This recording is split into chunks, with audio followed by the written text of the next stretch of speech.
좋으신 하나님의 은총과 사랑이 우리 모두와 함께하기를 소망합니다. 함께 기도 올리겠습니다.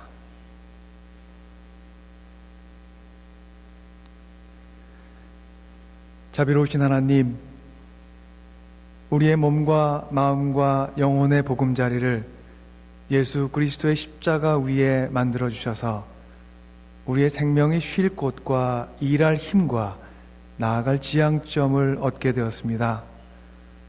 한계 안에서 살기 마련인 우리의 인생이 한계를 넘어 영혼을 향한 도약을 꿈꾸며 살게 하시니 참으로 감사드립니다. 땅 위에 발을 딛고 살아가고 있는 우리에게 영원한 하늘의 문을 열어주셨으니 하늘에 속한 사람으로 매일매일 살아가게 하옵소서. 우리의 삶이 주님의 사랑을 보여주는 창문이 되게 하시고 우리의 손과 발이 주님의 은총을 실어 나누는 귀한 도구가 되게 하시며 우리의 열심과 우리의 봉사와 우리의 마음을 다한 섬김이 주님의 자비와 사랑을 연주하는 신령한 악기가 되게 하옵소서. 주님을 예배하는 이 아침 주님의 말씀으로 우리의 생명을 풍성하게 채워주시고 말씀의 은혜 안에서 회복과 소생과 치유의 기쁨 우리 모두에게 허락하여 주옵소서.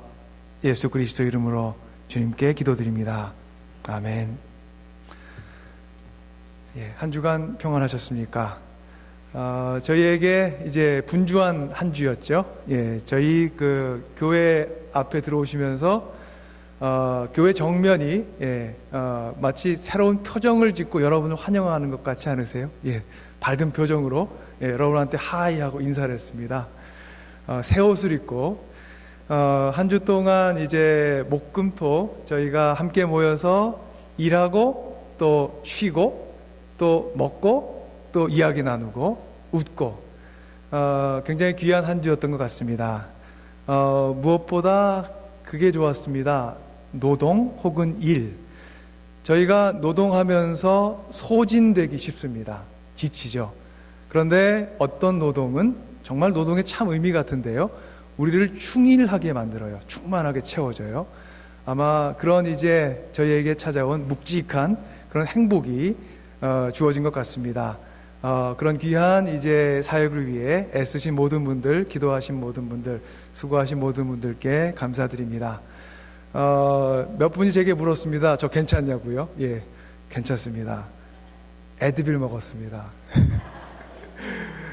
같은 동작을 하니까 이제 어느 곳이 이렇게 좀 불편한 데가 있죠. 그러면서도 마음속에 아까 말씀드린 대로 노동이 주는, 일이 주는, 함께하는 일이 주는 저에게는 아주 깊은 기쁨이 있고 그걸 누렸던 그런 이제 귀한 때였던 것 같습니다. 저희 살아가면서 행복은 사람이 추구해온 가장 오래된 가치요, 모든 사람의 희망입니다. 행복을 누리고자 하는 것은 인간 모두의 바람입니다. 행복에 관련해서 철학자 임마누엘 칸트가 이런 말을 했습니다. 행복을 추구하는 것은 중요하다. 그런데 그보다 더 중요한 것은 행복을 누릴 자격이 있는 사람이 되는 것이다. 저에게 행복을 쫓아가는 것, 그 행복을 얻어보고자 애쓰는 것은 매우 중요합니다. 그런데 그보다 근본적으로 중요한 것은 내가 과연 행복을 누릴 자격이 되어가는 사람이 되어가는가, 그런 거죠. 여러분 스스로에 대해서 어떻게 생각하십니까? 행복을 누릴 자격은 어떻게 얻어지는 걸까요? 만일 어딘가에, 저기에 행복을 줄 수 있는 나라가 있어 그 안에 저희가 들어가게 되면 우리는 행복을 누릴 수 있을까요? 행복을 줄 수 있는 나라가 있다면 그 나라는 어떤 나라이겠습니까? 이 땅의 역사에서 가장 많은 것을 이룬 나라 중 하나는 바로 로마 제국입니다. 그런데 로마가 거대한 제국으로 성장했던 것은 역사상으로 볼 때 굉장히 의외의 일이었다고 역사가들이 평가합니다. 로마는 하루아침에 이루어지지 않았다, 이런 말 들어보신 적 있으시지요? 기원전 8세기경에 시작된 도시국가에서 로마가 시작됐습니다. 이탈리아 반도가 이렇게 신발처럼 구두처럼 길게 돼 있어요. 중부의 서안에 위치했던 라티움이라는 평야 지역에서 시작된 도시국가가 로마 제국이었습니다. 로마가 제국으로 성장하는 데는 아주 많은 시간이 필요했습니다.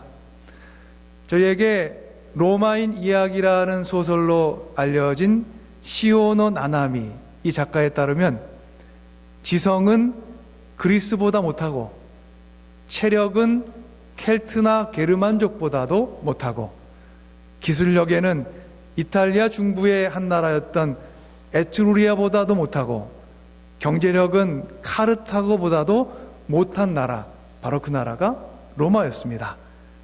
그러니까 이렇게 큰 나라가 오히려 다른 나라가 되는 것은 뭔가 지성적인 부분에서 철학이 발전했던 그리스, 그 다음에 힘이 셌던 저 북유럽의 독일 쪽에 있는 게르만족, 그리고 이탈리아 중부에 기술이 뛰어났던 어떤 나라, 경제력이 뛰어났던 어떤 도시보다도 못했던 별 볼 일 없던 도시국가가 로마였는데, 그런데 이 도시국가 빈약한 나라가 어떻게 강성한 제국이 될 수 있었을까요? 우리에게 로마 제국 흥망사라는 아주 소중한 저작 역사서를 남긴 영국의 역사가 에드워드 기번은 그 이유에 대해서 이렇게 말합니다. 아테네와 스파르타는 그리스의 도시죠. 아테네와 스파르타는 외래의 혈통을 그들과 섞지 않고 그 혈통의 순수성을 유지하려는 편협한 정책 때문에 번영하지 못했으나 로마는 공허한 자존심 대신에 야망을 택했다. 로마는 노예나 이방인, 적이나 야만족 모두의 장점과 미덕을 취해서 자기 것으로 만드는 것이 더 사력 있고 영예로운 것이라고 생각했다.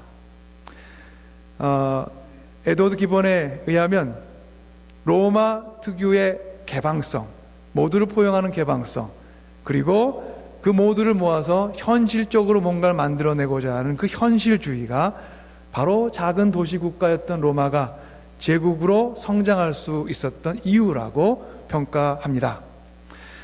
그런데 그에 따르면 흥미로운 것이 개방성과 현실주의 속에 거대 제국이 된 로마가 바로 그 거대함 때문에 쇠퇴와 멸망의 길을 걷게 되었다는 것입니다. 규모가 거대해진 나라가 그 규모와 골격을 유지하려면 나라를 구성하는 여러 관계, 커넥션이 되게 중요합니다. 지금의 시대에 거대한 나라라면 어디겠습니까? 저희가 살고 있는 이 미국이죠. 이 거대한 나라, 동서로 횡단하는데 적어도 운전 시간만 2, 3일은 필요한 이 거대한 나라, 쉬면서 가면 한 일주일은 걸리죠. 그리고 아래 위쪽으로 가는 데에도 최소한 한 이틀은 걸려요.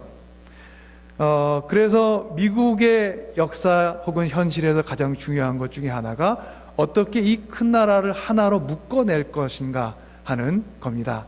유나이티드 스테이츠라고 저희가 부르는 것도 그런 의미입니다. 로마가 그랬습니다. 거대한 나라, 관계가 중요합니다. 융합과 연결을 가능하게 하는 관계가 튼튼해야 거대한 골격이 유지가 되는 것입니다. 그런데 시간이 지나면서 중앙정부에서 변방 지역을 다스리는 것이 힘겨워져 갔습니다. 변방 지역이 로마에서 이탈하는 현상이 생겨났고 이민족과 융합되었던 로마 군대도 여러 사람들이 함께 모여서 구성된 군대였습니다. 이 군대는 오히려 로마의 공화정을 위협하는 요소가 되어버렸습니다. 황제들은 위협을 느끼게 되었지만 그 해법을 정확히 찾지 못하고 임시적인 방편만을 찾으면서 결국은 제국은 점차 쇠퇴의 길을 접어들게 됩니다. 규모는 거대해졌으나 그 나라를 이끌 정신은 부재한 나라가 로마였던 것입니다. 세상을 정복하였지만 우리는 영혼을 잃어버렸습니다. 어거스틴이 살았던 당시 교황이었던 바오로 6세가 어거스틴을 향해 했던 말입니다.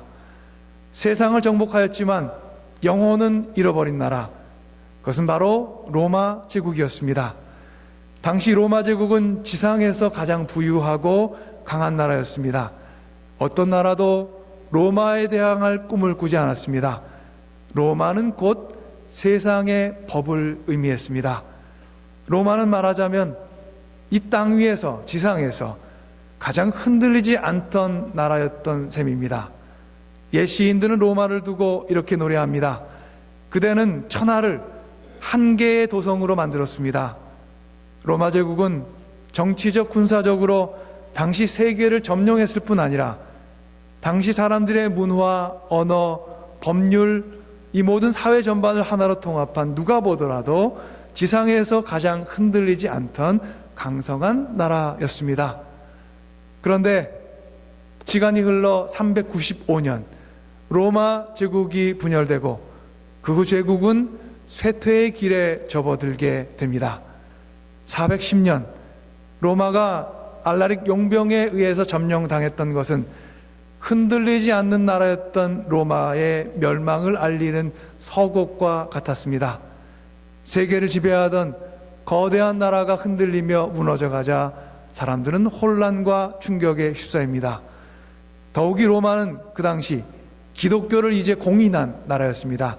저희가 알고 있는 콘스탄틴 황제, 그 사람에 의해서 기독교가 로마의 공식적인 종교로 공인이 된 거죠.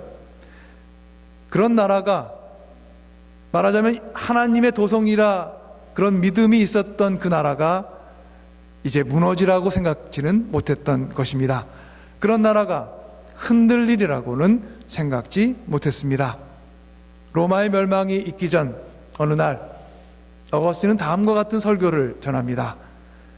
하나님이 당신을 위하여 새하기로 운명 지어진 세상을 만드셨듯 그대 로마를 만드신 것도 주께 운명 지어 만드셨습니다.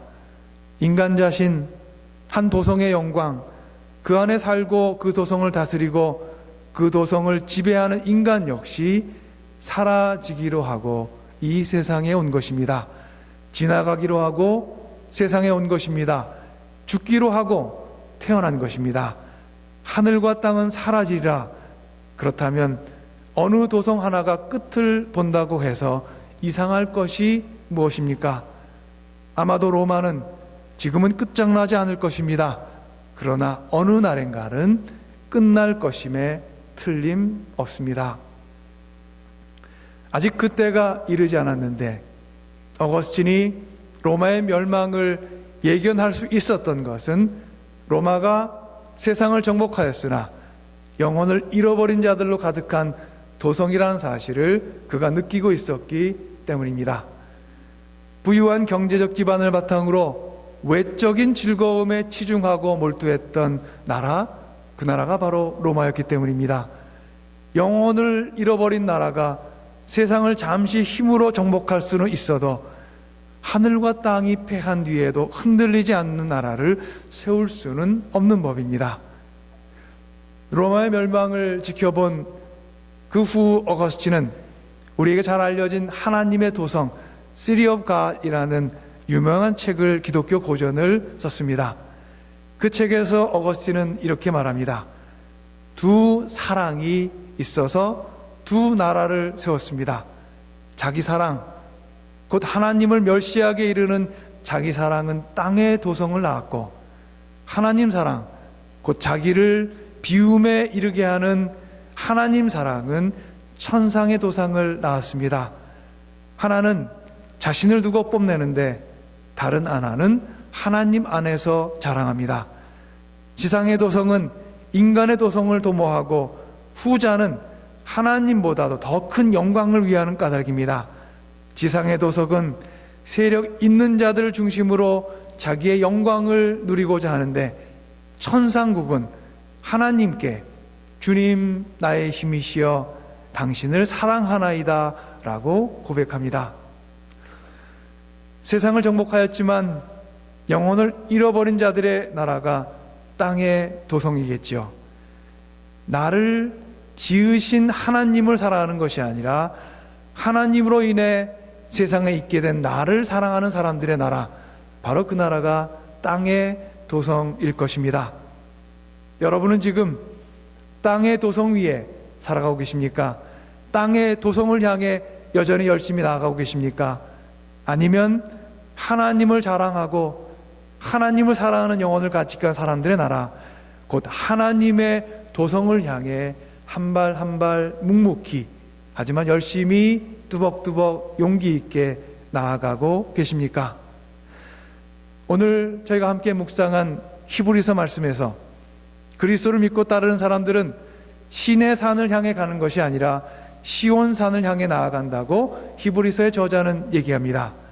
만져볼 수 있고 불이 타오르고 흑암과 침침함이 뒤덮고 폭풍이 일고 나팔이 울리고 무서운 말소리가 들리는 그런 것, 하나님을 대면한 모세조차도 두려워서 떨린다고 고백한 그런 곳을 향해 우리가 이제는 나가는 것이 아니라고 말합니다. 우리가 나아가는 곳은 시온산, 살아계신 하나님의 도성인 하늘의 예루살렘이라고 우리에게 가르쳐 줍니다. 구약 성서에서 시온산은 백성들이 계시의 두려움으로 인해서 죽을 수도 있는 거룩하지만 매우 두려운 장소였습니다. 그러나 여기서 시온산은 하나님이 거주하는 장소로서 생명을 풍성케 하는 장소입니다. 그리고 하나님의 도성은 약속의 장소로서 그리스도인들의 생명의 근원이 되는 생명을 풍성케 하는 그런 자리입니다.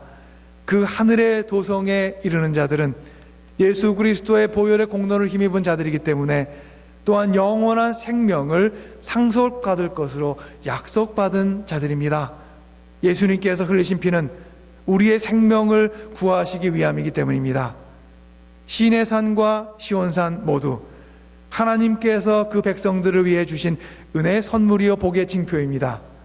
그런데 하나님께서는 옛 계약을 새롭게 하셨습니다. 시간과 공간 안에서 선포하신 시내 산의 계약을 새롭게 하시며 땅이 흔들리고 하늘이 흔들려도 진동함이 없는 하늘의 나라, 천상의 나라에 대한 복을 선포하신 것입니다. 모세에게 주신 구약의 계약을 예수 그리스도를 통해 새롭게 하셔서 그리스도를 따르는 사람들이 하나님의 도성을 향해 가고 있는 사람들임을 우리 가운데 우리 모두를 향해 선포하신 것입니다. 따라서 모세를 통해 주신 시내산의 복은 복의 시작이요 예수 그리스도를 통해 선포된 시온산의 복은 바로 그 복의 최종 완성입니다. 우리들은 땅의 도성을 향한 하나님의 복에서 하늘의 도성을 향한 하나님의 복으로 나아가고 있는 그런 사람들입니다. 우리들의 인생은 여러분 나그네 인생입니다. 우리 모두는 언젠가 어느 시점에 고향을 떠난 자들입니다. 살던 곳을 떠나 낯선 곳에 삶의 터를 잡아온 사람들입니다. 이런 우리의 모습이 이스라엘 사람들의 삶의 역사를 닮았습니다.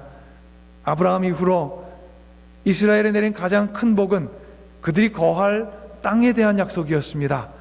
그래서 그들에게 시인의 산에서 모세를 통해 선언한 하나님의 땅의 복에 대한 선언, 나라에 대한 복의 선언, 그들은 이 복을 얻어 그 시작을 누렸으며 그리고 그 복이 그들의 완성인 줄 알았습니다.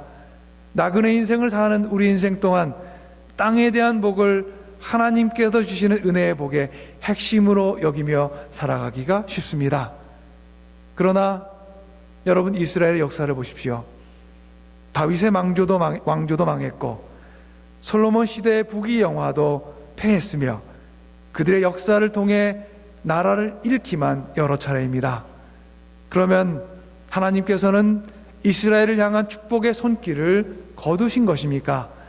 다윗의 왕조가 이 땅에서 쇠했다고 하나님의 복된 손길이 그들에게 떠난 것입니까? 아닙니다. 하나님께서는 그 지으신 이 세상의 모든 생명을 주께 운명 지으셨습니다. 사람 하나하나, 지상의 도성에서의 영광, 그 안에서 살고 그 도성을 다스리고 지배하는 모든 것이 사라지기로 하고 이 세상에 온 것입니다. 지나가기로 하고 세상에 온 것입니다. 죽기로 하고 태어난 것입니다. 그러나 하나님께서는 그 지으신 피조물의 궁극적인 소망을 지상에서의 삶과 죽음 너머에 두셨습니다. 우리는 죽기로 하고 이 세상에 왔으나 우리의 진정한 소망은 죽음 너머에 있습니다. 우리는 지나가기로 하고 세상에 왔으나 우리의 생명에 닻을 내리고 살던 이 땅에서, 이 세상에서 닻을 마침내 올려 죽음을 넘어선 영생의 소망을 향해 돛을 올리라고 축복받은 사람들입니다. 하나님께서 계획하시는 이 복된 여정은 하늘의 도성, 하나님의 도성, 천상의 새 예루살렘을 향한 하나님의 복에 있습니다. 땅에 세워지는 아름다운 도시 예루살렘이 아니라 하늘이 흔들리고 땅이 진동해도 흔들리지 않는 도시 새 예루살렘이 우리들의 복된 생명이 거할 최종적인 하나님의 품입니다. 이 땅에서의 모든 복은 활주로와 같은 것이다 하는 말이 있습니다. 우리의 인생은 활주로를 달려 하늘에 이르는 것입니다. 우리는 땅의 도성에 복을 달려서 하늘의 도성을 향해 날아가는 인생을 살아야 합니다. 활주로는 영영 달리라고만 있는 것이 아니라 날기 위해 있는 것입니다.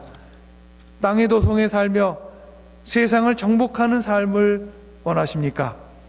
세상을 정복하고 영혼을 잃어버리는 자는 아무리 활주로를 열심히 달려도 하늘을 향해 뛰어오를 수 없습니다. 영혼은 우리의 영혼을 우리의 인생을 날게 하는 날개와 같습니다. 영혼은 땅의 도성에서 하늘의 도성을 향하여 날게 하는 우리의 복된 하늘을 향한 통로인 것입니다. 땅의 도성에서의 복된 삶을 날아올라 하늘의 도성에서의 참된 복을 누리시는 여러분들 되시기를 주님의 이름으로 축원합니다. 하늘의 도성에서의 복은 하늘과 땅이 진동해도 흔들리지 않는 영원하고 참된 복입니다. 오늘의 말씀 히브리서 12장 28절이 우리에게 이렇게 이야기합니다. 그러므로 우리는 흔들리지 않는 나라를 받았으니 감사를 드립시다. 그리하여 경건함과 두려움으로 하나님이 기뻐하시도록 그를 섬깁시다. 우리들은 진동치 못할 나라를 유업으로 받은 자들입니다. 천국의 시민된 사람들입니다. 영생의 약속을 받은 사람들입니다. 그래서 죽음의 문턱에 서서 영생의 소망을 보고 사는 사람들입니다. 흔들리지 않는 나라로 우리 모두를 부르시는 주님을 따라 흔들리지 않는 믿음으로 승리하는 사람들 되시기를 주님의 이름으로 다시 한번 여러분 모두를 축복합니다. 우리에게 그리고 사명이 있습니다. 이 지상의 삶이, 이 지상의 삶의 현실을 넘어서는 세계가 있다는 것, 그것을 모두에게 보여주는 사명과 책임입니다. 우리는 하나님 나라, 그 흔들리지 않는 나라를 보여줄 수 있는 일종의 창문입니다. 세상 사람들에게 하나님께서 늘 살아계시며 하나님께서 열어주시는 흔들리지 않는 나라로 우리가 가고 있다는 것을 보여주는 거룩한 창문이 바로 우리 모두인 것입니다. 세상 가운데 현실을 넘어선 세계가 있음을 보여주는 맑고 넓은 창문되어 살아가는 여러분들 모두가 되시기를 주님의 이름으로 축원합니다. 함께 기도하겠습니다.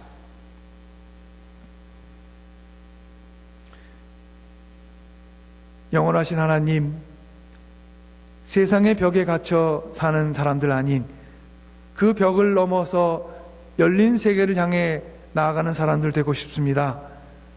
우리가 살아가는 세상에서 결국은 사라질 것들이 영혼을 가장하며 우리에게 거짓된 신호를 보낼 때 참된 구원과 영원의 문을 열어주시는 주님만을 바라보게 도와주옵소서. 지상의 삶을 활주로 삼아 영원을 향해 날아오르는 복된 사람들 되도록 주님 우리 모두를 인도하여 주시고, 예수 그리스도라는, 그리고 예수 그리스도의 십자가라는 복된 활주로를 달려 흔들리지 않는 하나님 나라로 날아오르는 행복한 사람 되어 우리 모두 살아가게 하옵소서. 예수 그리스도 이름으로 주님께 기도 올리옵나이다. 아멘.